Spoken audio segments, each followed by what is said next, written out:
কাঁদছিস কেন? আরে কি আছে, তুই তো এটা অ্যাচিভ করেছিস। তুই তো এমনি এমনি কিনিসনি, এটা তো অনেক কষ্টের ফল তোর। এটা তোর খুশি হওয়া উচিত, এটা খুশির কান্না হওয়া উচিত আমি মনে করি। কেউ লাইফে কিছু অ্যাচিভমেন্ট করলে সেটা খুশির কান্নাই হয়। কিন্তু আমাকে যে দাঁড় করিয়ে দিয়ে গেছে সে হচ্ছে 11 Pro Max। মানে আমি একে সারা জীবন রাখবো। আমাকে এখান থেকে একদম নিচ থেকে একদম ওপর অব্দি এই দাঁড় করিয়ে দিয়ে গেছে আমাকে। মানে আজকে যদি আমি এটা পাই শুধু এটার জন্য। একদম একদম। আমার ছোটই এটা কিন্তু ভেঙে গেছে, কিন্তু ছোটই ছোটই বড়কে দাঁড় করায়।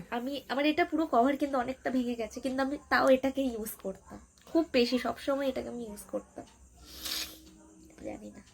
ঠিক আছে, আর কান্নাকাটি করিস না, ঠিক আছে? সব ঠিক হয়ে যাবে।